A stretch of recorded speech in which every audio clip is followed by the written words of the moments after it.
Happy Halloween, everybody. So today we're going to pick up where we left off. You guys have for homework to make a self-portrait with just the planes of your face and no details, no eyes, no nostrils. Today we're going to talk a little bit about details. Recording just makes me nervous. All right, we have a new handout for the folks at home. New handout. There we go. And what this does, what we start off with here, is it tells you a little bit about the placement of the features. We talked a little bit about, roughly about placement. Now we're going to talk a little bit more specifically about where to place these features. And then we'll talk about how to draw them or paint them in a way that they hopefully wind up looking like you. For these first self-portraits, our goal is just that they look like a human that maybe bears a little bit of a resemblance to you. The first ones are always kind of a crapshoot, for lack of a better term. I can't find the brush that I wanted to use. That's okay. All right. So you'll remember that we started off by dividing it in half both ways. The eyes go on the middle. Halfway between the eyes and the chin is the length of the nose. When you begin painting, you can think about your nose. Like I often start with the eyes and the nose. And once you have that established, you can then figure out the width of the head and the length of the head, right? So the nose is a quarter the overall height of your head, right? So if you start with the eyes and the nose and that little bit right there, you can extrapolate from there the height, right? And remember, that goes to your skull. Obviously, your hair may stick up a little or a lot on top of that. And then the eyes, if you look on the handout, your head is 5 eye widths wide. I'm just going to have to take my glasses off. I'm not lying. So here's your eye.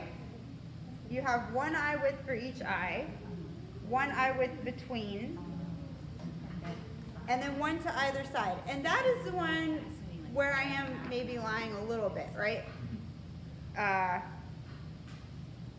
Obviously your head, like there's much more distance this way between the corner of your eye and the ear. So if you're looking, dead in out, a square view, your face is going to turn a corner right here, and sort of the flat distance from the corner of your eye to the edge of your skull is 1 eye width wide if you're looking directly into the mirror. If you're at a 3/4 view, obviously this distance is a lot more than 1 eye width wide, right? So that 5th eye width out to the side, from here to there, in other words. I got a different purple today, so let's see if that one works a little better. That is the 5th, the extra eye width. So your head's 5 eye widths wide. Your nose, if we go back to here, is also 1 eye width wide. So if you drop, I love these expressions, people are like, what? Right? If you drop a line down from the inner corner of your eye, it should line up with the outer corner of your nose. Obviously your nose is not 1 eye width wide all the way up. Right. If you do that, you're gonna look like Avatar or like a cat, right? They have like very wide noses, so it starts narrow and gets wide. At its widest point, your nose is 1 eye width wide. And you can see for yourself, boom.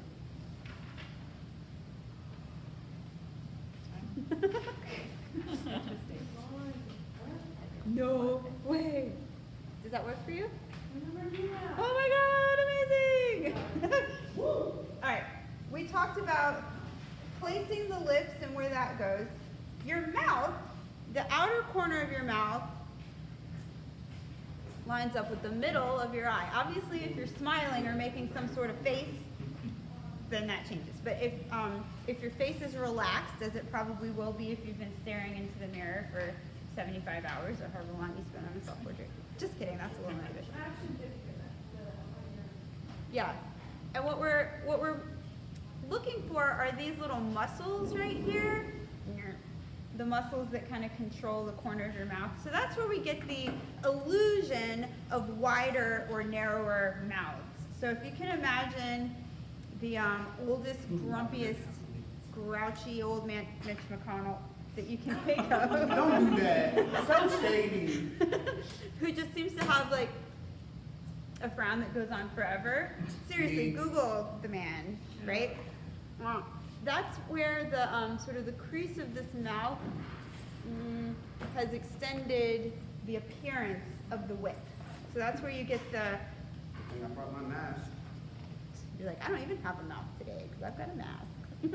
That's where you get the appearance of like a really, really wide mouth. Or if you think of people who have like a little Cupid bud or Cupid doll or rosebud mouth, or like babies that just seem to have these little like, it's where these muscles are really, really well developed, and it kind of visually squeezes the mouth narrower. Can you exercise those muscles? I mean, theoretically you can, but you know, time and gravity wait for no one. All right, so that's what this handout does, is it tells you a little bit about the proportion. And you'll notice that my person's eyes are a little bit too close together, so we'll have to go in and fiddle with that. You got a little like pinched, squidgy. So that'll help you with placement. And now what we're gonna do, I don't wanna paint my glasses. I would love for you to paint your glasses. No, not gonna paint my glasses. No, So let's go through real quick. I'm gonna pick a bright color, like a bright red. This yellow is so fluffy and weird. And just plan out sort of where our features are gonna be.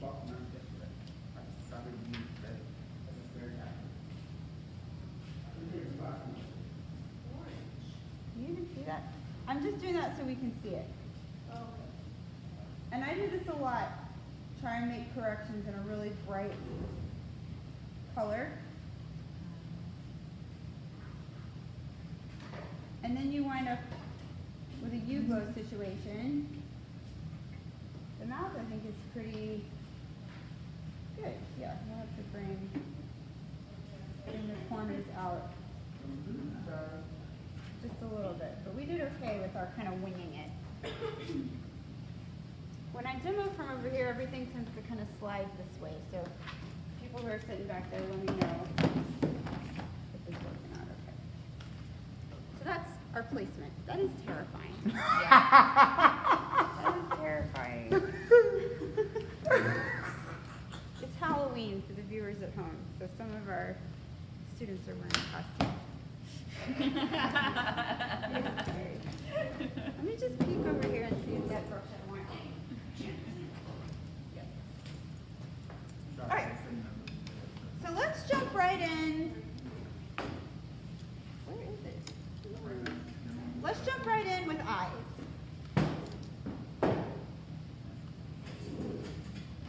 So over here, I'm going to continue to demonstrate what not to do, right? So we've already done what not to do with the shape of the eye. A lot of people assume that everybody's eyes are these like big almond shapes, and you can see the whole pupil in the middle. If I open my eyes as wide as they'll go, I doubt that you can see the whole, I guess iris is the right word. I doubt that you can see the whole round part, right? So the better thing to do, well, first of all, let's talk about placement. We place them on this middle line, right? But that does not mean that the two corners of your eye are horizontal, right? So the first thing you want to do is think about the angle between the inner and outer corner of your eye. Most of us have eyes that angle up or down a little bit. Very few people have them that are perfectly horizontal, although some people do. So the first thing you want to do is figure out what that angle is. And then you want to paint the shape of the white of the eye first. In other words, you're going to use the negative space of the eye to help you capture your exact eye. And what that does is it helps you see more accurately the shape of that eye. It also helps you see how open or closed it is, right? It's just gonna make it more unique, more specific to you. The tricky thing about using the shape of the white of the eye is that people then assume that the white of the eye has to be white because it's in the name, right? And what that winds up doing is making you look a little bit like a zombie, like you have crazy glowing eyes. Perfect for Halloween. I think you should do that anytime I make a good point. It'll be like my laugh track. Yes, that's perfect. So the quote-unquote white of your eye is anything but, and particularly if you're in a really shaded situation like this, it might be quite dark, right? And so you need to make it lighter than what's going on around it, but not white. And my favorite color combo to use for the white of the eye is raw umber.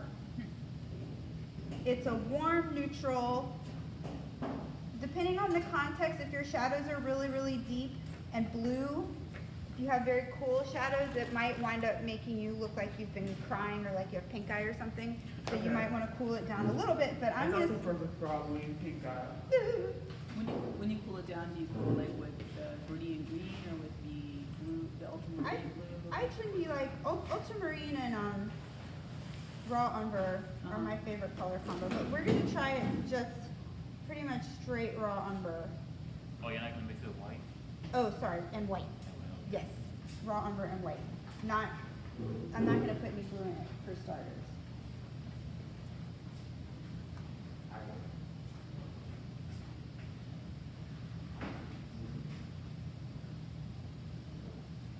That may still be, if you look at my palette, it's pretty dark. And I still think that it's a little bit too light. Oh, there goes my medium. So I'm going to darken it just a little bit more. And I am going to add just a speck of blue.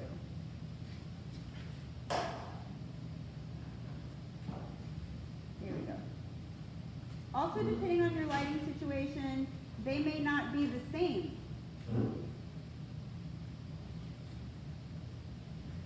Do you know, like if you have strong light from the side, you might have one white of your eye be much darker than the other white of your eye. Depending on where the light hits, you may even have a different color on the same eye, right? Like if you have strong side light, the side near the light could be much lighter, obviously.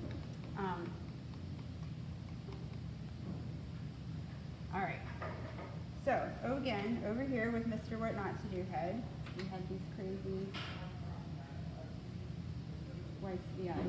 Then we get all caught up in the color of our eye, right? People might say, oh, I have green eyes, or blue eyes, or whatever, or black eyes. So again, everything is sort of relative. Like that's too green. I mean, obviously it's hard to tell because you have a purple face, but if I put that, well, I'll just go ahead. We'll say that in this version of reality, former President Obama has green eyes. Oh, he does? No, I'm just making that up. You see how that just looks a little crazy? Yeah. So I'm going to dull it down again with a little umber, maybe just a little bit of red, because remember, red neutralizes the green.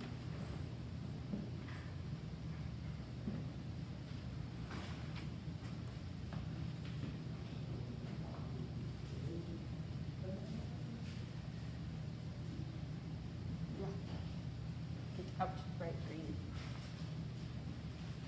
And on my palette, it really doesn't look terribly green. Like I would call this maybe a pond scum brown. It's pretty dark.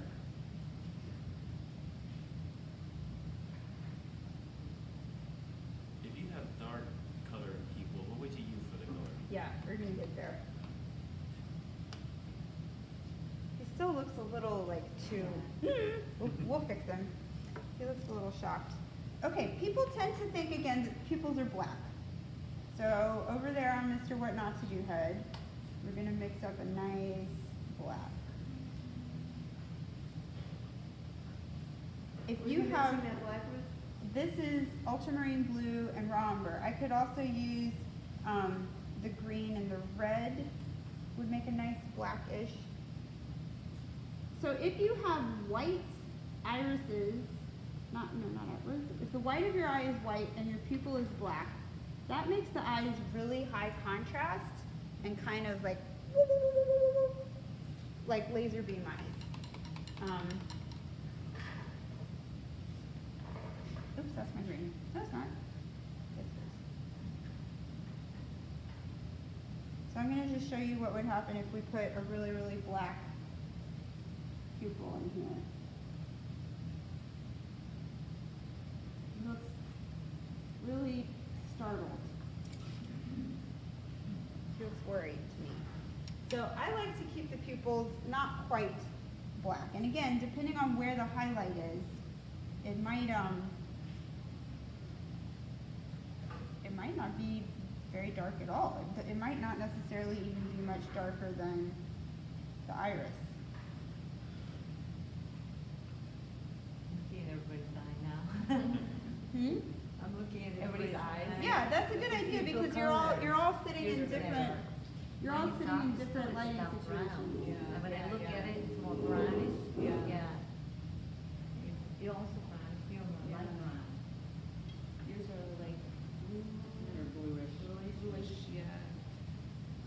All the way brown. Brown. Yeah, brown. It's, Yeah. yeah, Mine are brown. yeah. I'm looking to see like who's in dark, who is Oh darkest boy, I made a eyes, really yeah. crazy color. Remember here. in the grammar school, when you draw eyes, for like. Yeah.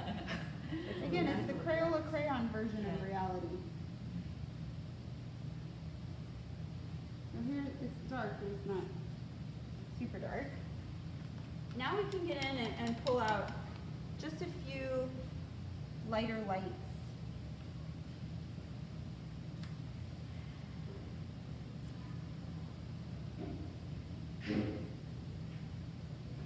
I'm making dumb pink color choices right now.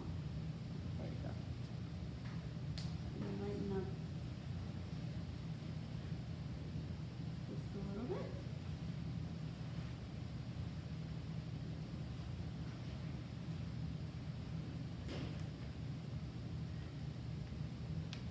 My highlight in the white of the eye is going to be, again, pretty dark.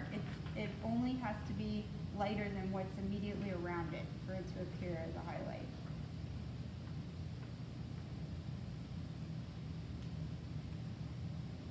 You can also experiment with your unbleached titanium or titanium buff. That's a really nice light that's not white. That, we'll do just because it's going to wind up being a little bit too light. Give a little light through there. All right, now let's work on these eyelids and eyelashes. So again, we tend to think we have individual eyelashes, right? Same for eyebrows. I always forget about eyebrows, not on purpose. You shouldn't necessarily forget about eyebrows. I'm just reminding myself to paint them in. All right. So treat your eyelashes like, sort of like we did the hair, as one solid shape first. And for most of us, what that means is just a little bit of a thickening of the eyelid, or like a lining of the eyelid. And maybe we see some individual eyelashes kind of around the outside, or maybe not. It really depends on what color they are, what the lighting situation is. So even that makes them look a little bit less starey. Is that for the eyelash or eyebrow? That's for the eyelash. Why does other people look like Abraham Lincoln? This painting looks like Lincoln to you? The purple ones. Oh, that one? Yeah, when I he don't was know. younger. When you just finish off his entire face, one looks like Lincoln. I'm not sure that I can call all link into mine enough. Now I got rid of that eyelid that I liked so much from last time, so I'm gonna put it back just a little touch.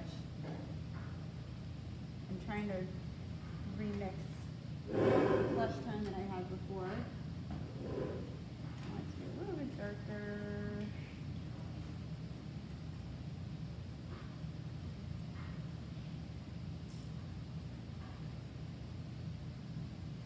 Yeah, I'm just trying to get out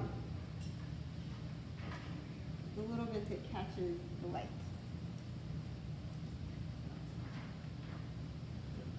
All right, eyebrows occur on the brow ridge. So we talked about the brow ridge last time, this bony protuberance where if you believe in evolution, it was this big bony shelf that protected our eyes. Imagine you're a caveman. Where would you be without your eyes? Do you know, like you'd be somebody's dinner, right?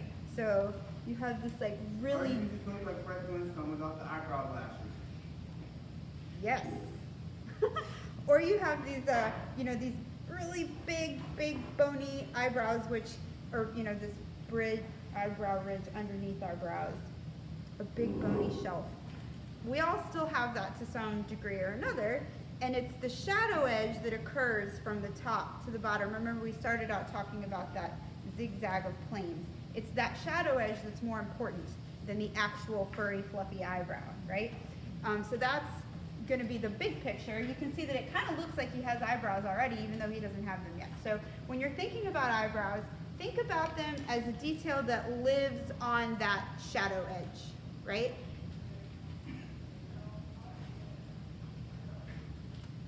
So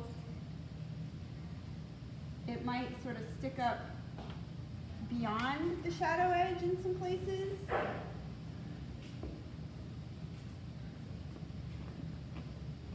It might be lighter in some places than some others. We're not going to do this. Do you know, anytime you have like a flat line that behaves the same everywhere, it tends to kind of flatten out. So I'm going to give a little bit of a, too light. I'm going to give a little bit of a light. You can imagine that there's like a little bit lighter up here where it's touching the light, but still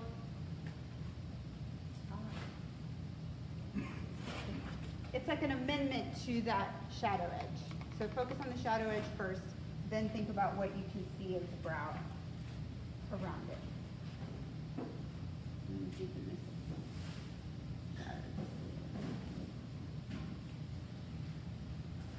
You might also have sort of really visible creases at the top or bottom eyelid. And again, you don't want to make them black. You don't want to make them super dark, but if they're there, you do want to put them in. So I usually get a tone that's slightly darker than the flesh tone, if you have them. And they might, they might not go all the way across. They might be more visible in some places than in others. All right, so then, if you go back and imagine your skull, right? Or a skull. Everybody knows what a skull looks like. It's on the previous handout. There's a big hole where your eye is, right? So your eyeball is like a ping pong sized ball in that hole. So imagine there's a ball floating in this hole right here. There's going to be little dimples kind of on either side between the hole and the ball. And maybe you can see them on me, maybe you can see them on one another. So there's probably also a shadow in the outer corner of the eye where that sphere, the reason why we've got this highlight right here is because it's the top of that sphere that's hitting the light. And then there's a little shadow where the sphere kind of fits into that eye socket. Does that make sense? You'll be able to see it. And it also helps you turn the corner of the face, right? So getting from the front to the side at the temple here is one of the hard corners to turn. and looking for that needle, shadow in there will help. Just gonna carve out this nose a little bit more. Carve out some of that orange I put in. All right. Questions about eyes?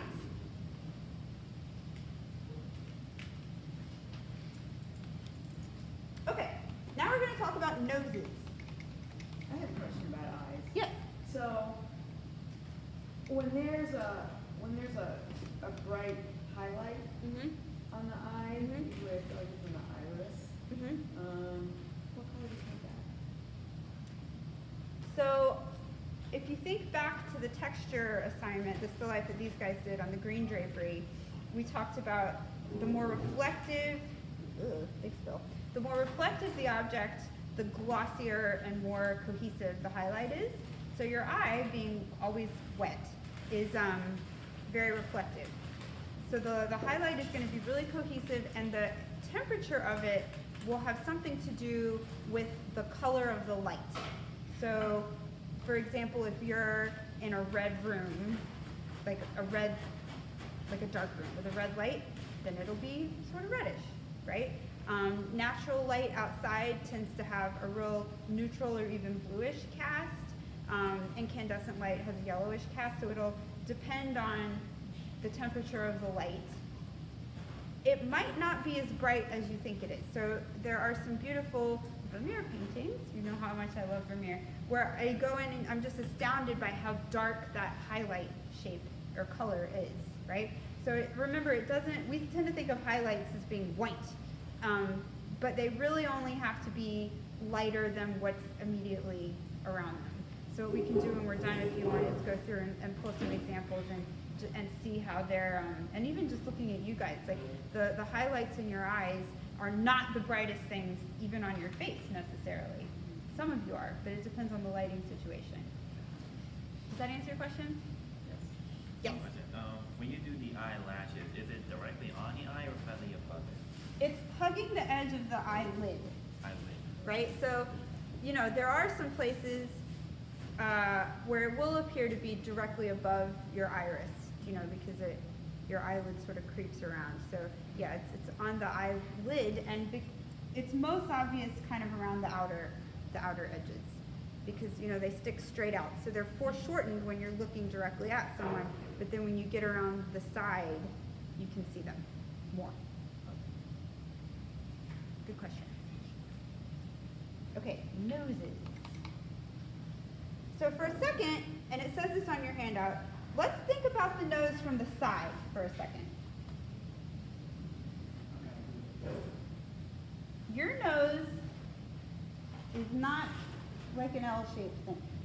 Let me back up. The reason why noses are hard is because most of the time when you're doing a portrait, it's the most foreshortened thing. It's the thing that's sticking out the most. That's why everybody thinks noses are easier in profile, because they don't stick out at the viewer, right? So what we're going to do, similar to in your drawing classes, you may have learned that to foreshorten things, you look for sort of completed volumes that overlap other completed volumes. So we're going to talk about the volumes that you see in the nose, right? And we're going to talk about it from the side first because it's easier to see them. So here we have what not to do next. So your nose, everybody's nose consists of 3 major volumes: an arc, a ball, and a nostril.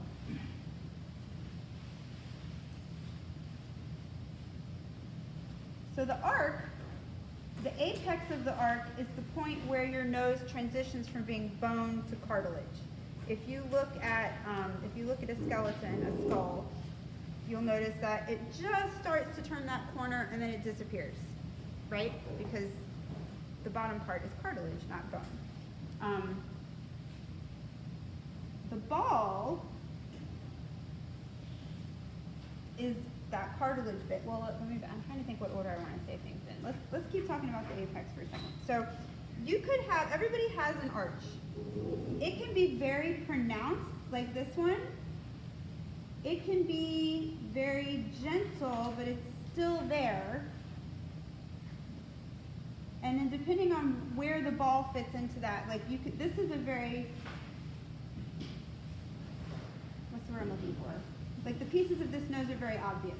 You could have like a very gentle arch and the ball could fit only just so that it looks, you know, like a, what would we call a Romanesque or an aquiline? Is that A-line nose?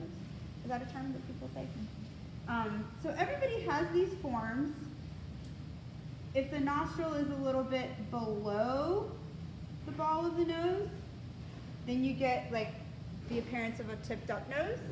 If the nostril is a little above the ball of the nose, you get a hook nose, right? So everybody has these three forms, and the way they fit together will determine the way you paint your face, right?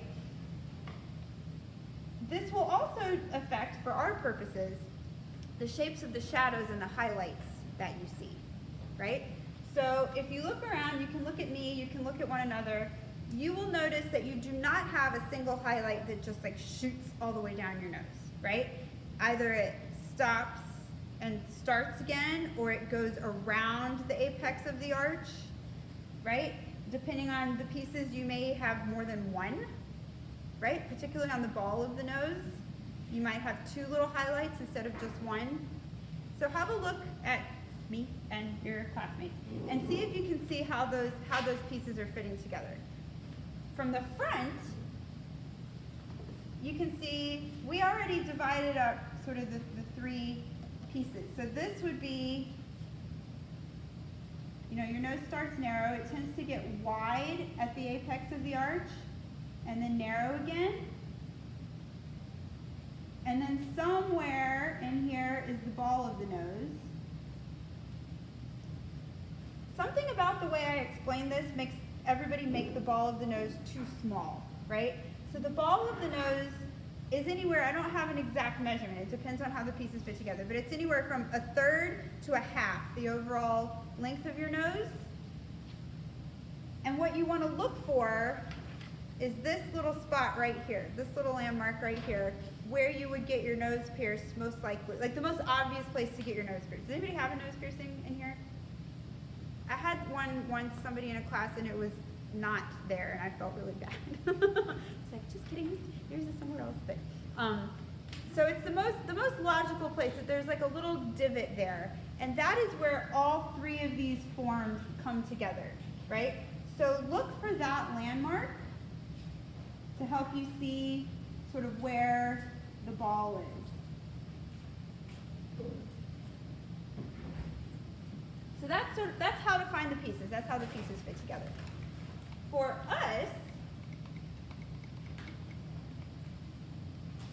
it's going to, again, affect how we shade them. So I'm going to start, I've already got sort of the main shape of my nose figured out. I'm going to start by finding a highlight that comes sort of down the top and then maybe hits the ball of the nose. And once I get out of eyes, I like to get a little more adventurous with my highlight colors.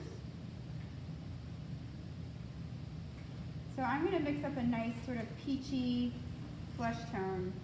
It might look like former President Obama has a sunburn, but if I'm lucky,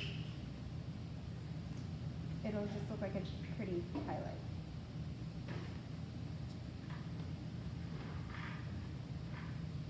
Too light. And just like the highlight of the eye, it doesn't have to be a super light color. It just has to be lighter than what's already there. Okay, there we go.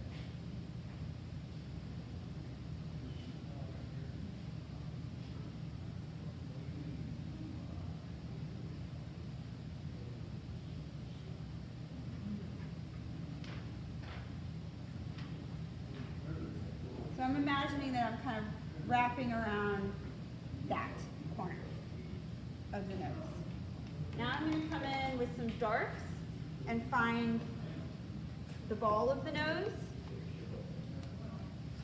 And then I'm going to rethink sort of the shadow underneath.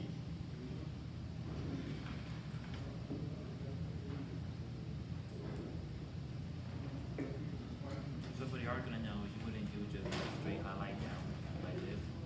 Probably Probably not, because that would mean that the form was one straight form. And we know that everybody's nose comes out and then tilts back in.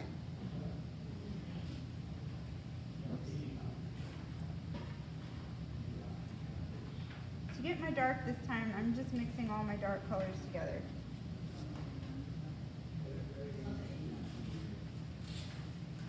And I don't want it to be as dark as around the eyes. Got my nostrils.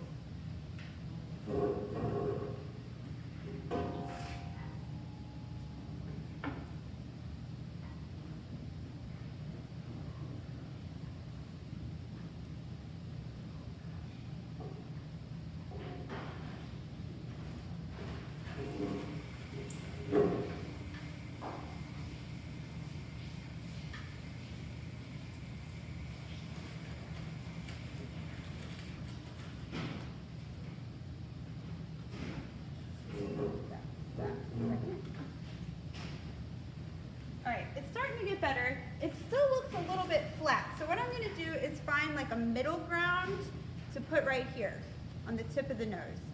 So remember, to be three-dimensional, we want 1, 2, 3. Maybe even 4, because under the nose might be a different color than the shadow that's coming right here. Right now I have at most 2, and it still looks kind of flat. So at some point, the shadow is going to break around your nose, right? It's going to break over the ball of the nose. And again, that shadow edge has a lot to do with how these 3 pieces fit together. If you have a turned up nose, then the shadow edge may appear to break a little bit higher, which can give you the appearance of a shorter nose, because this distance appears shorter if the shadow edge is higher. So I don't have a good proportion for exactly where that shadow will be. It's going to be different for each of you, but look for the shadow edge that breaks sort of around the fullness of your nose. And I really wish that spray bottle from last week had turned up, because my paint is starting to get gooey. You should have spray bottle. Yeah. Do we have a spray bottle? Anybody have one? Is there one over by the sink? No, I have it already. I just have to muddle through it.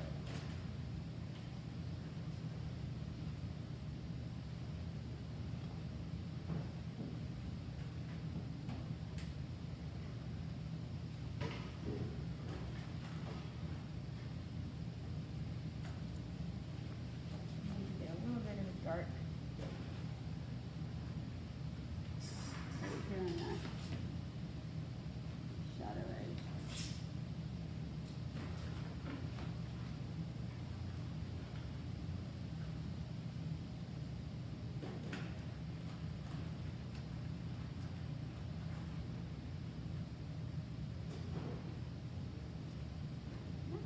Two colors on my brush.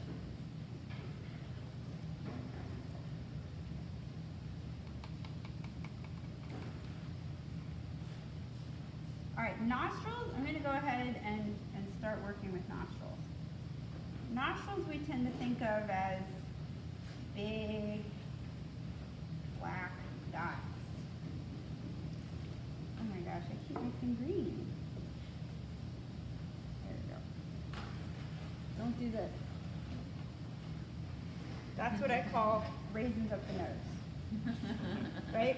So again, your nostrils fit into these 3 shapes. If you have a tilty up nose, you might see like a fairly noticeable opening there. If you have a tilty forward or a tilty down nose, you might not see nostrils at all. Like you might not see any opening at all in there. Even if you see quite a large amount of opening, it's not going to be like a big continuous black circle. Do you know? It's going to be just like when you do the edge of a glass or a vase or something in a still life. Do you know, like it's brighter on one side and darker on the other, and you know, when you squint and there's a shadow on it, sometimes you see more than others. So be sensitive to your shapes here.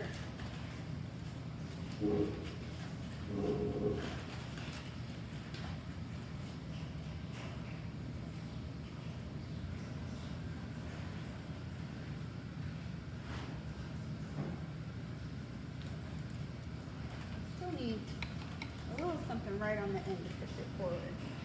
I'm gonna go orange.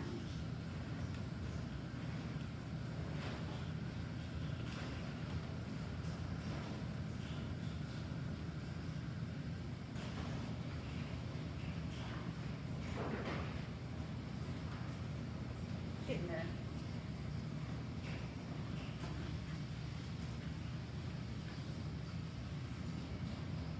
I like to go with a bright color because remember bright colors pop forward. It doesn't always work. Sometimes it makes you look like Rudolph, but I'm hoping that this will make the tip of that nose pop forward a little bit more.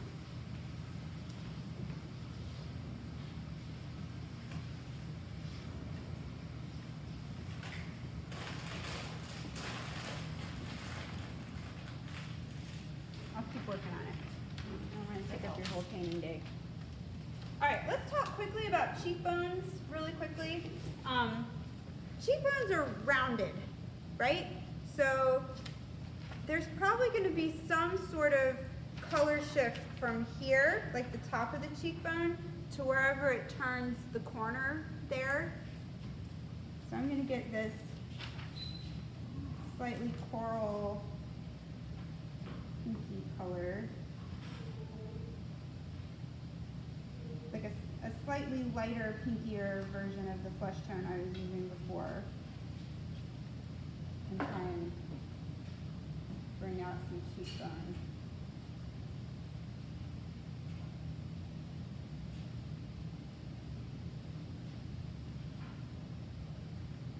And just technique-wise, I'm obviously painting on top of dried paint, and I'm applying very little pressure so that I can sort of see through to the color that was underneath last week.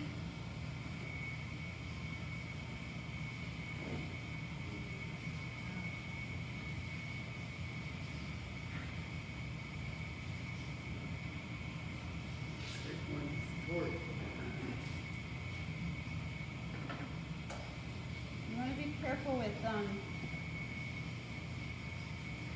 light colored highlights because they can wind up making you look kind of chalky and dead.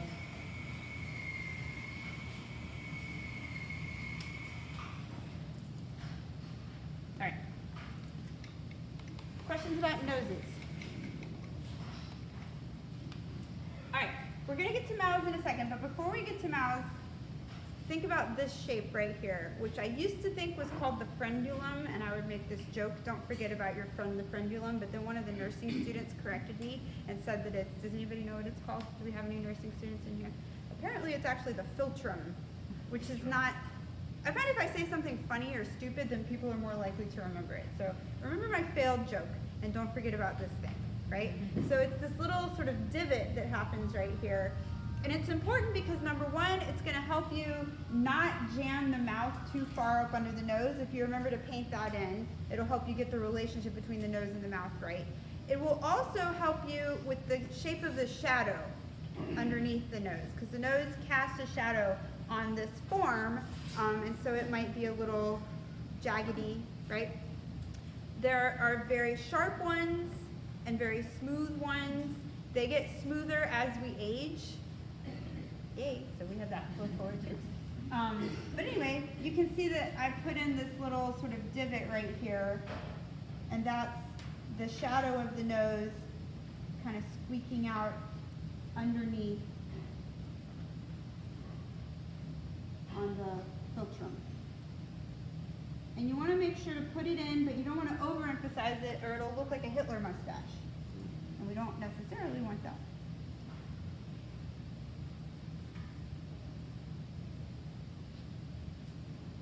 When I was a painting student, I did a self-portrait and I gave it to my grandmother for Christmas. And she was like, who is this adorable young man? Because I'd overemphasized that shadow. She didn't mean to. Like, it's a self-portrait.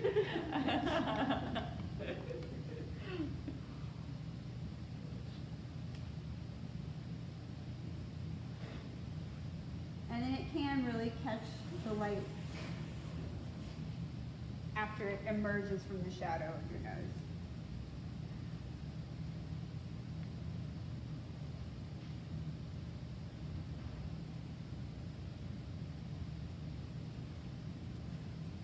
There we go. All right, mouth. So just like the nose, we're going to break the upper and lower lip down into its shapes. The upper lip, well, similar to the eye, we placed it on this line here, but the outer corners and the middle point don't necessarily line up in a straight line. So you want to look at your lip and think, we're just going to do top lip first. You want to think about, does it go up in the middle? Does it go down in the middle? Right? So you want to think about where are the 3 points of your upper lip? Outer corner, and middle. Up in the middle, or down in the middle, or straight across. Okay? From there, the upper lip has 3 shapes. It has, and this is in your handout as well, it has a triangular muscle in the middle, and 2 sort of long, skinny, ovalish muscles on either side. And the appearance of different mouths, again, just like the nose, depends on how those shapes fit together. So if you have a very pronounced middle bit, you will go, right? You'll have a real ziggy-zag mouth.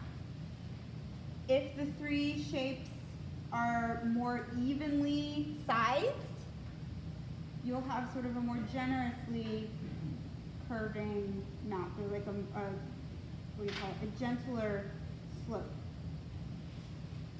You could also have a middle muscle that's really, really small. And that's where you get this look of like sort of a cat mouth, like that. So my example for this type of mouth used to be Michelle Pfeiffer, but she's not doing too much anymore. Can anybody think of a celebrity or someone really recognizable that has a mouth like that? If you think of it, let me know, because I've been trying to find a new example. Is that also like the Cupid's bow mouth? Yeah, so the Cupid bow would be, I mean, again, it just depends on how the pieces form together, but I would say that that would be with a really visible. That would be the first one. Yeah. Okay. There's a contestant from the Great British Bake Off that had a mouth like that. You know what I'm talking about? Yes, I do. Yes. Yes. Yeah. But the Michelle Pfeiffer mouth. We'll just have to pull up a picture of Michelle Pfeiffer for people to look at. But again, it's these 3 shapes that you're gonna have to shade. So just like the nose, how those shapes fit together will depend on how the shadows look, right? So you might have, and remember the upper lip is a down-facing plane, so it's gonna be dark.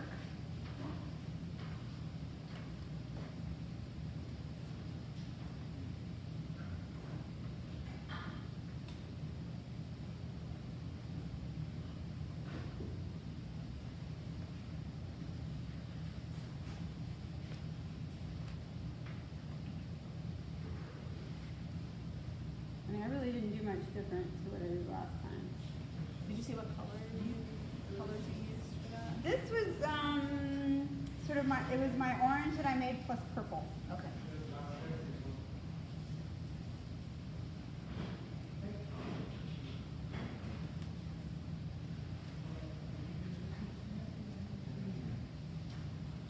I might see a little bit of, ooh, that's real dark. Ooh.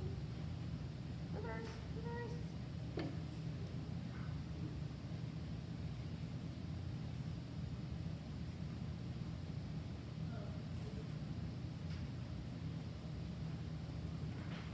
And I might see a little highlight either in the middle or off to one side, depending on where the light is and what the shapes look like, how the pieces fit together.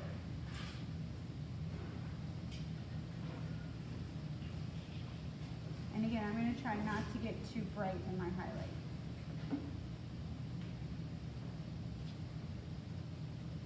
So this is telling us that we have light sort of above and off to one side. That wasn't bright enough, or it should have been more pinky.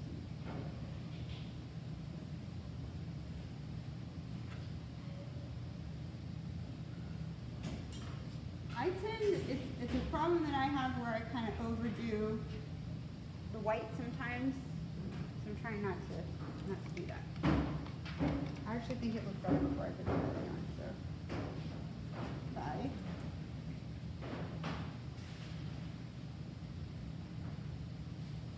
Lower lip is much easier. It's two shapes like that, and maybe some connection here. And again, that's going to affect the highlights. So you might have like a line of highlight that connects the two. You might have two separate highlights. You might have it on one side, but not the other. It's also going to affect the shadow edges. So right now I'm just trying to match the colors that I put down last week. So it's sort of a purple, and remember I used my purple and yellow complement. And I got the mouth a little bit off center. I'm going to try and fix that now.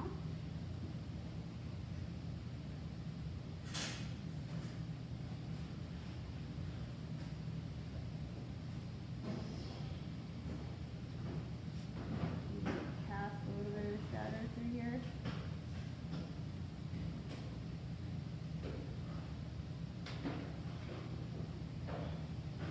Now we're off center again. Shoot. And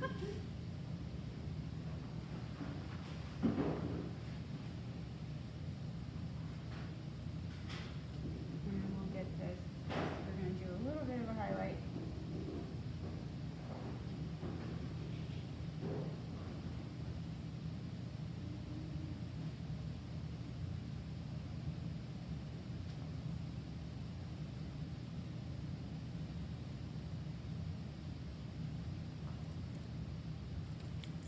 Too low.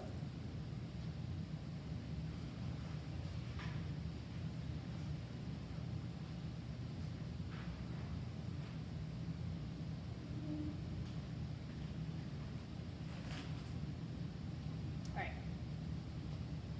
Then we said that the lower lip casts a shadow.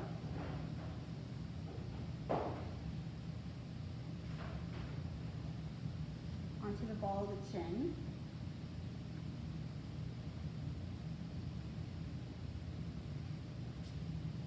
Also, you may want to think about the, we're going to make this a little bit more of a smile. You want to think about sort of what happens when you get to those muscles that we talked about before.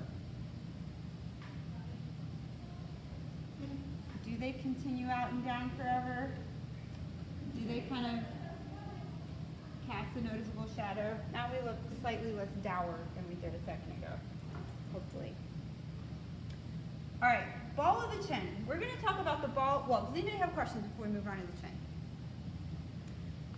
Is everybody still awake out there? It's okay? You're doing okay? You're like, not really. Questions about mouths? All right, we're almost done. Ball of the chin and ball of the nose are very similarly formed, and neither one of them are perfectly round. So that's going to affect the way that you put light and shade on them. So it's not going to be round like an egg with like, boom, one little shadow. They're both more boxy than you think. So you have two sort of points on your chin and 2 points on your nose. In some people, that's really obvious. And the most obvious example of that is a cleft chin, right? Where there's like actually a line. Some people also have cleft noses, right? But either way, it's not as common. Maybe something that makes it hard for you to breathe, is that true? I don't know. But you'll have two little points or a line. It's not ever going to be right in the middle, in other words, right? Same thing with the chin. And if you look at one another and me, maybe you'll see that it's a little boxier through here. All right, so I'm going to brighten up the chin a little bit. This is a great opportunity when you're painting. Isn't that fun? Yeah, now you keep looking, sitting in a bus, looking at the woman's face. This is a great opportunity when you're painting guys to have like a subtle color shift when you get to the chin to have, you know, the 5 o'clock shadow effect.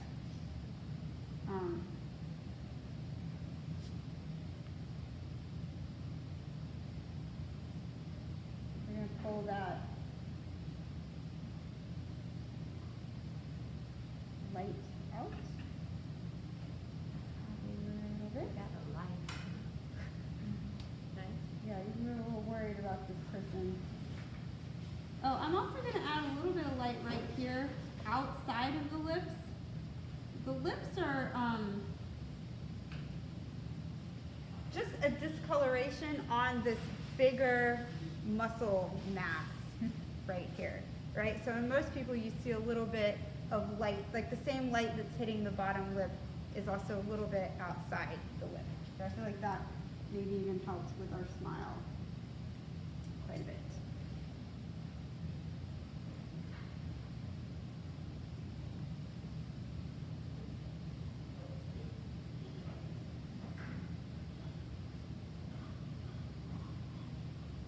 All right, and then where that shadow edge happens has a lot to do, again, with the light, with the shape of the pieces. I feel like this person, if I make it longer, they're going to look a little younger. Or just a little bit, isn't that crazy? So it's little things like that, like a millimeter longer or shorter in some of these shadow edges can really change the expression and the likeness of the person that you're trying to paint. So if you get, like if you're painting, if you're really trying to make it look like you and it's not working, try little fixes first before you just like throw it out the window and start over. Because oftentimes the problem is not as bad as you think it is.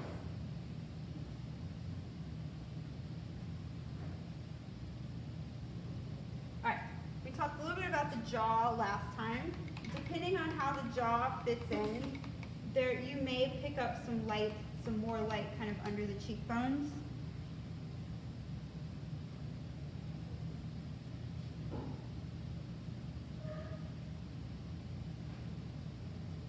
And just color them out a little bit.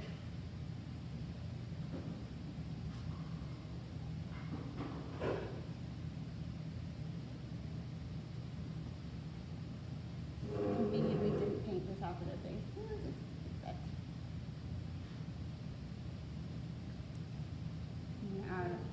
Oh, did I tell you that I was looking at this with my son, not the whole thing, but just to make sure before I posted it on YouTube to see if I could hear it. And we were looking at the part with the neck and he goes, oh, Mama, that's the wrong color. His neck is burned. It needs to be this color. And he was like, he pointed out the one and I was like, all right, you're right. It is too dark. So here you go, kid. We're going to lighten this guy's neck. I was so proud of him.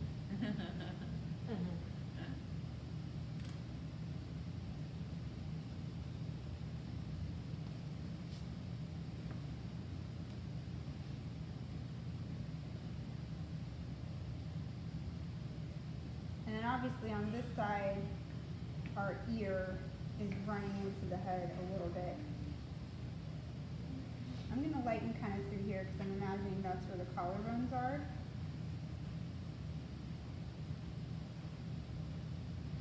I'm sort of turning the corner and hitting the shelf of the collarbones here.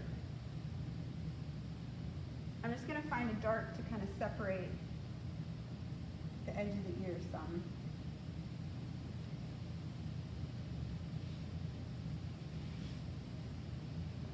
Come on, red. Almost all done.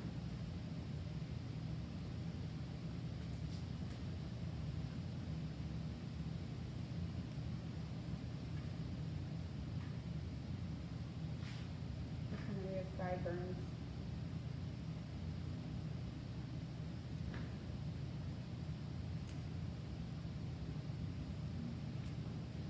All right.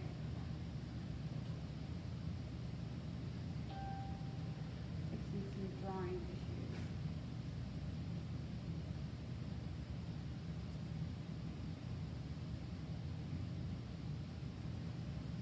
Okay. Questions? You guys shadows on the nostrils? I mean, on the top part here, not here. Or we do add highlight. Up here? Yeah. If I would do anything, I would soften this edge, right? So it's like a difference between very light to the highlight and sort of medium light. And I think the problem that you're seeing in the nose is that this is too abrupt. So let's see if we can If you had more time, would you do different things with the hair also? Yeah, I might. I would, the hair we sort of already addressed in our texture assignment.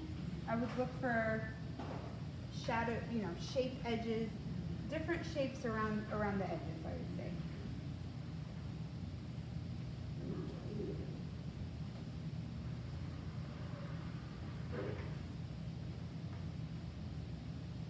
It's a little pinkier than I want, but hopefully that'll help a little bit.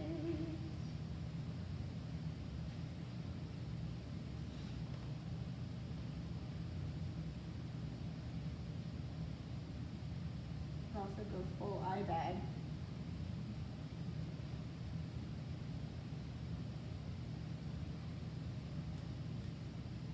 Another thing that happens as we age, to me anyway, maybe not to everybody.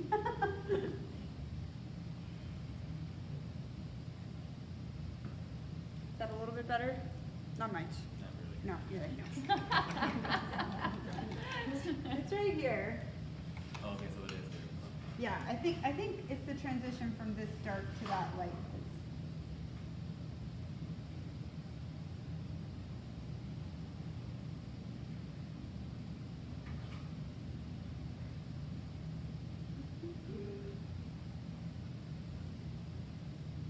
I think that feels better. A little better.